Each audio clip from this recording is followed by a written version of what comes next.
Everyone in the county said the same thing about Caleb Boone's pasture.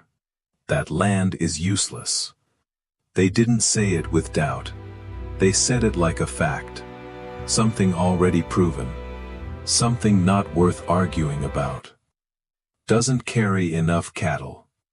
Grass grows too tall, cows won't even eat half of it. You're wasting good land. Caleb heard all of it, year after year, at the feed store, at cattle auctions, leaning on fences, listening to men talk about land like it was numbers on a page. He never argued. Because if you looked at it, they weren't wrong. His pasture didn't look like a pasture. There were no short, even fields of green, no clean grazing lines. No sense of order people like to call good farming. There was only grass.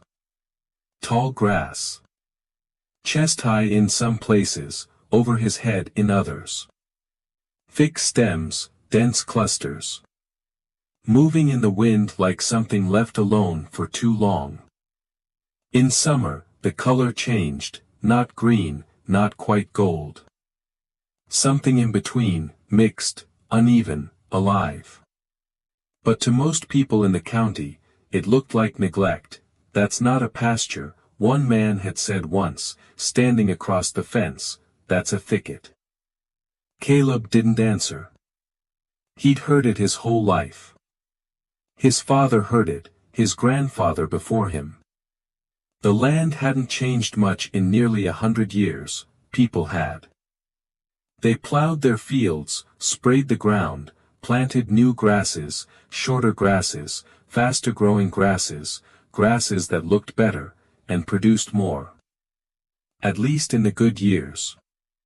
Those pastures all looked the same, green in the spring, short, controlled, efficient.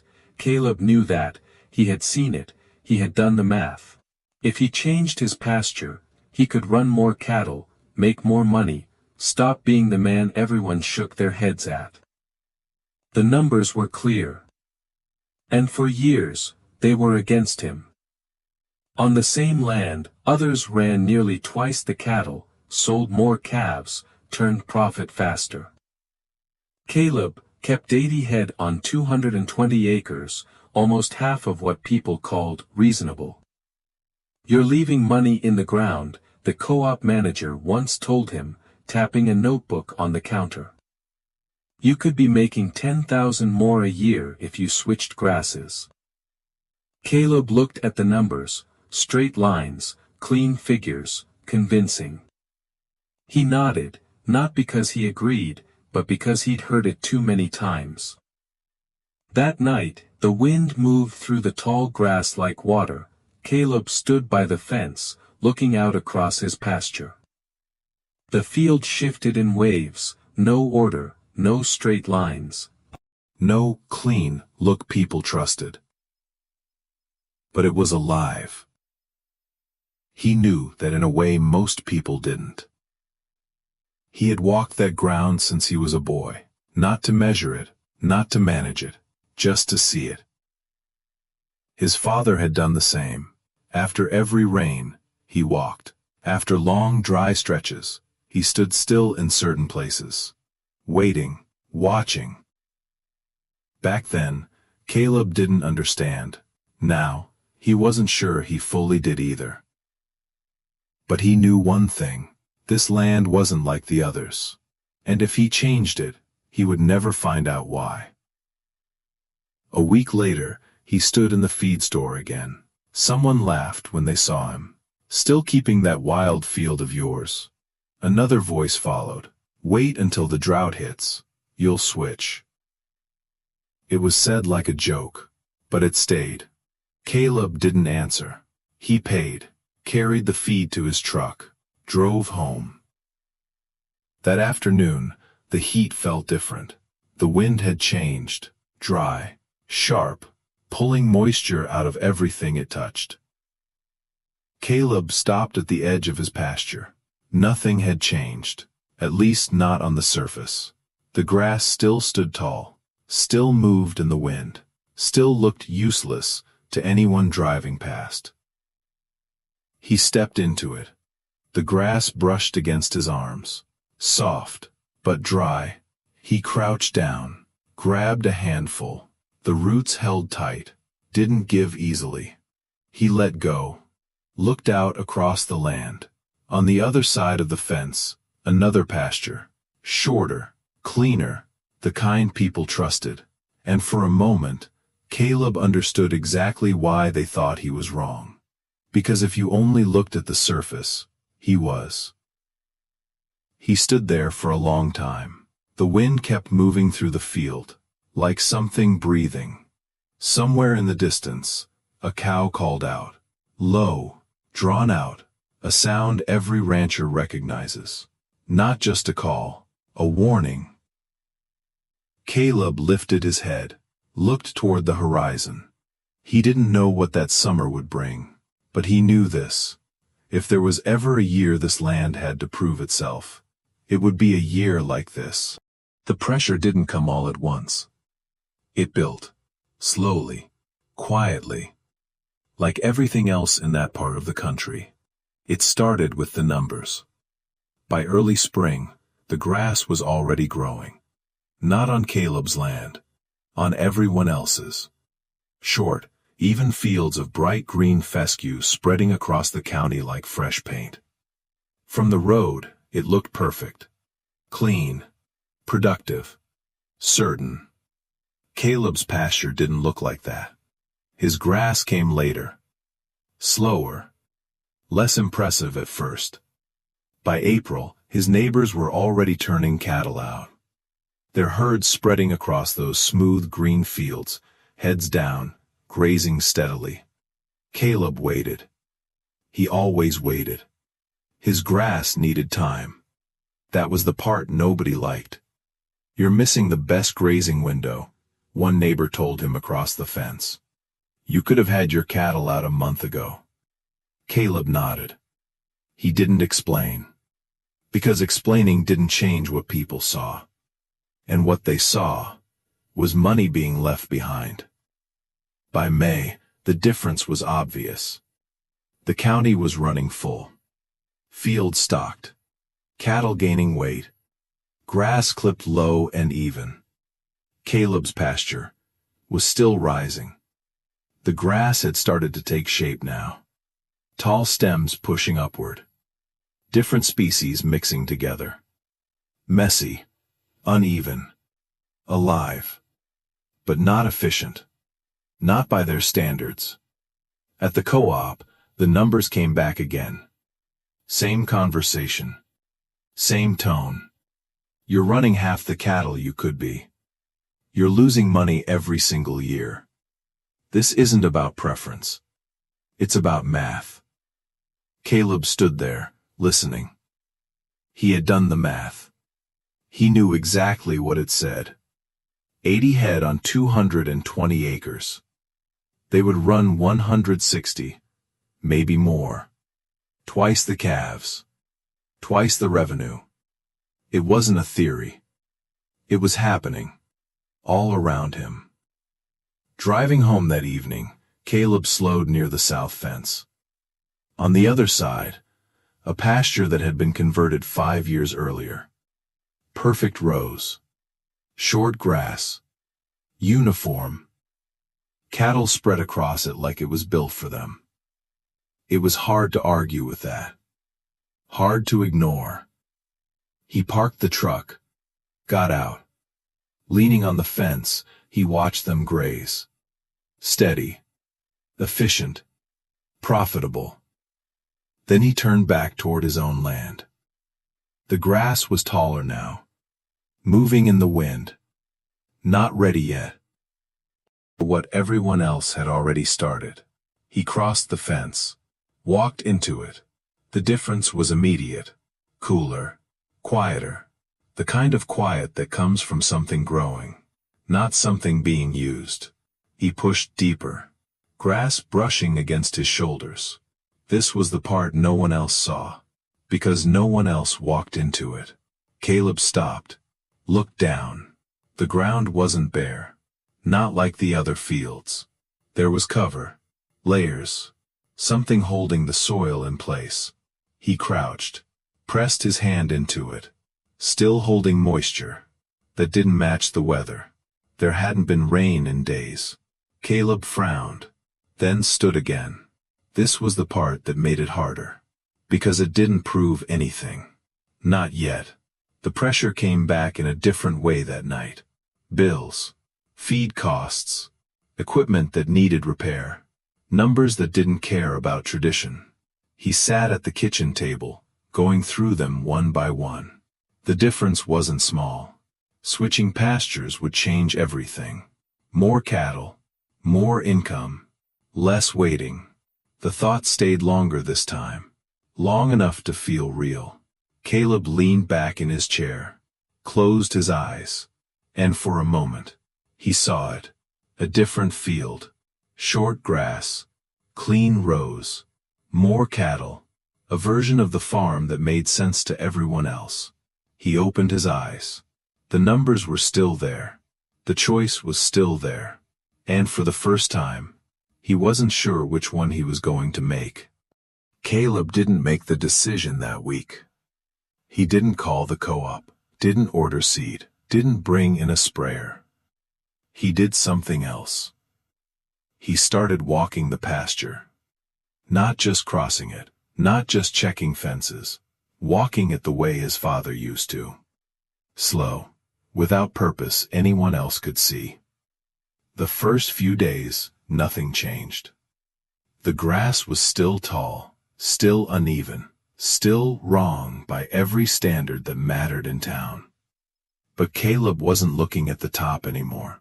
He was looking down. At the ground, at the spaces between the stems. At the places where things didn't match what he expected.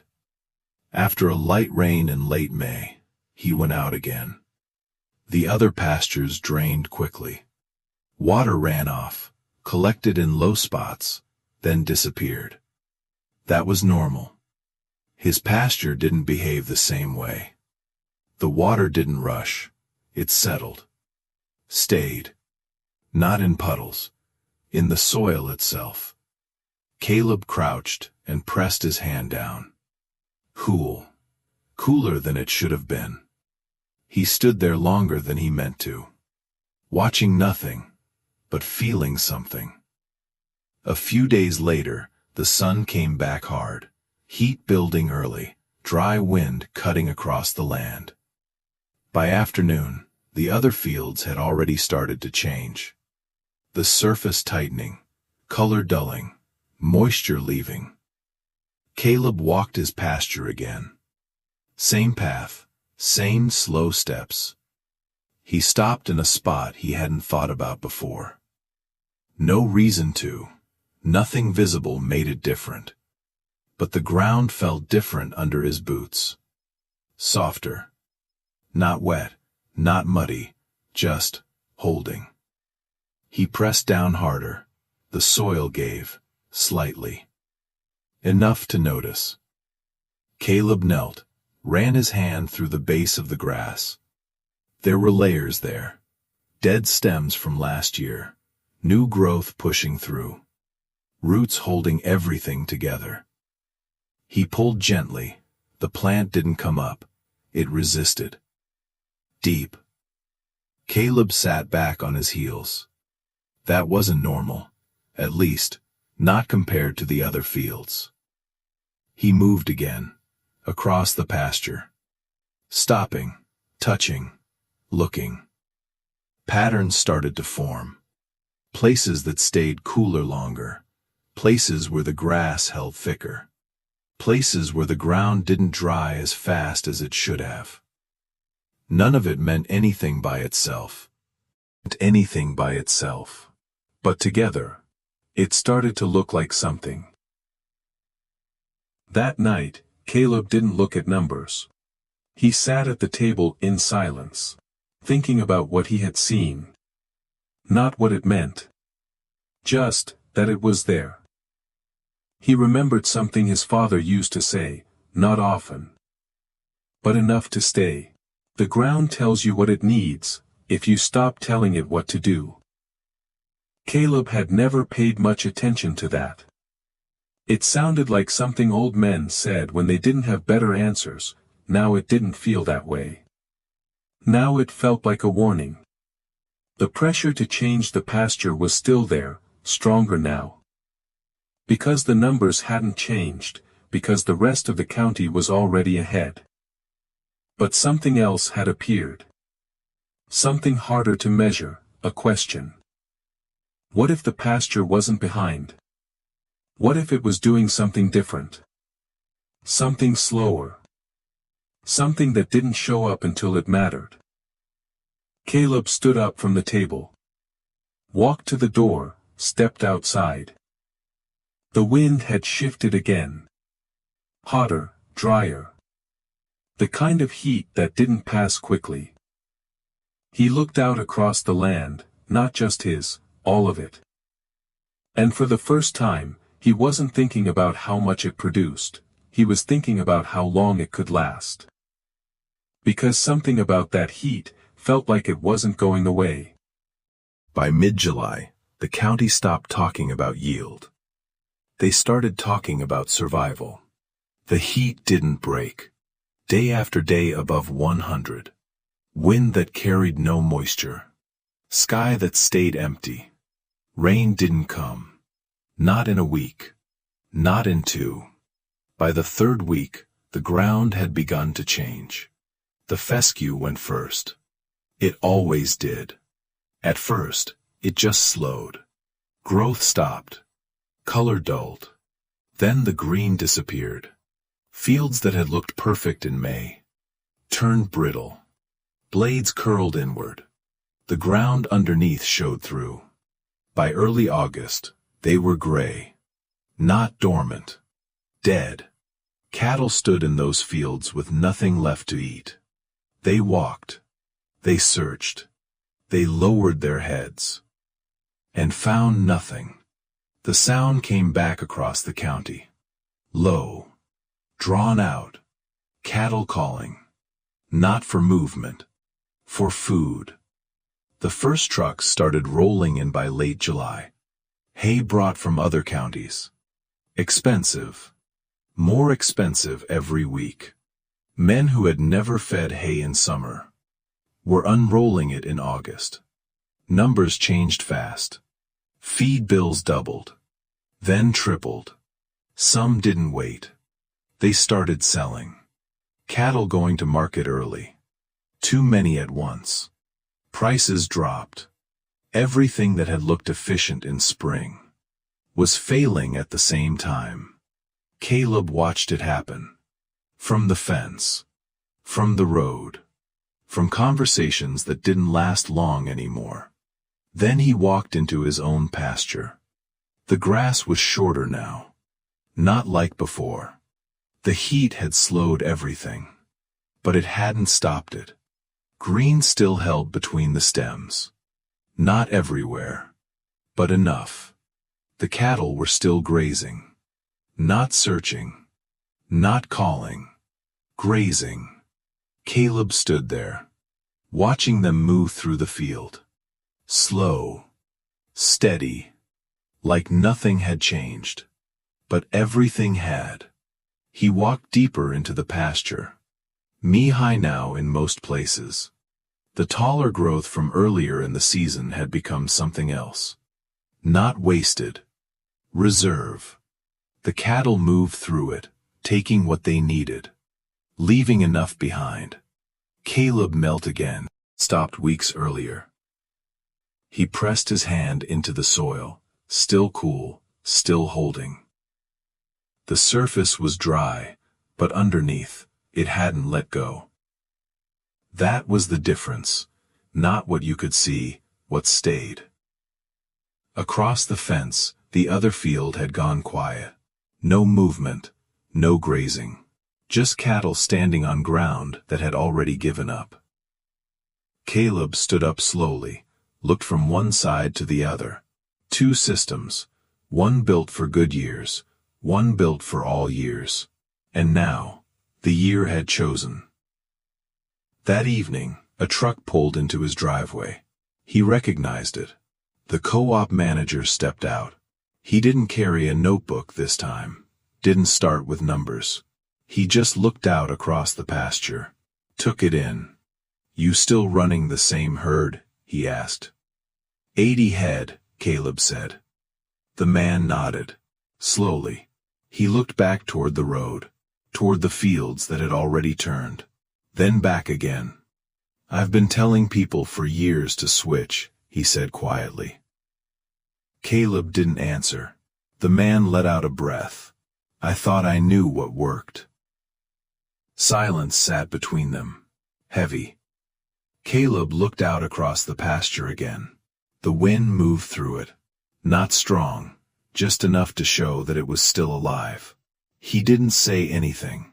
He didn't need to, because the land had already answered. By October, the county had settled into a quieter kind of conversation.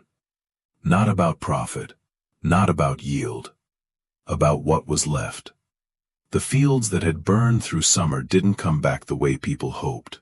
Rain finally arrived, late, heavy. But the grass that had died stayed dead. Bare patches remained, thin regrowth in places, but not enough. Winter feed had already been used. Hay reserves gone months too early. Cattle numbers reduced. Operations smaller. Some didn't come back at all. Some sold out. Some never restocked. The land had made its decision, and it hadn't been the one people planned for. Caleb's pasture didn't need to recover. It had never collapsed. When the rain came, the grass responded. Not dramatically, not all at once, but steadily. Green pushed back through the field. New growth layered over what it held through the heat. The system had bent, but it hadn't broken. That was the difference. And once you saw it, you couldn't unsee it. People started coming by again. Not to argue. Not to explain. Just to look. They stood at the fence line. Same place they had stood before. But the tone had changed. "How'd it make it through?" one of them asked. Caleb didn't answer right away. He looked out across the pasture. "You're looking at the wrong part," he said finally. The man frowned. "What do you mean?" Caleb stepped forward, pushed his boot into the ground. "Everybody looks at this," he said. "The grass." He pressed harder. "But that's not what kept it alive." The man looked down, didn't say anything, because there was nothing to see. Not on the surface. That was the problem. And the answer. Weeks later, the co-op manager came back. Not alone this time. 2 other men with him. They walked the pasture together. Slower than before. Stopping more. "Can you put it back?" one of them asked. Caleb looked at him. "Not quick," he said. "How long?" Caleb took a breath. "Years." The word hung there. Heavy. Uncomfortable. Most people didn't like that answer. It didn't fit into a season. Didn't fit into a budget. Didn't fit into the way they had learned to think. But it was the only answer that mattered.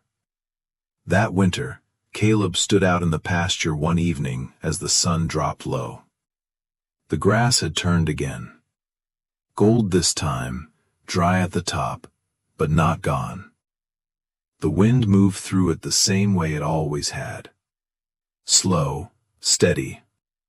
Nothing about it looked impressive. Nothing about it would convince anyone passing by. But Caleb knew better now. Or maybe he had always known. He just didn't have the proof. Now he did. Not in numbers, not in theory. In a summer that had taken everything else down to nothing. He looked across the field one more time. Then out beyond it. At land that would face the same heat again someday. Because it always did. That was the part no one could change. Not the weather, not the drought, not the years when things failed. But you could decide what you built for. A good year, or every year. Caleb turned back toward the house. The pasture behind him moved in the wind. Still there.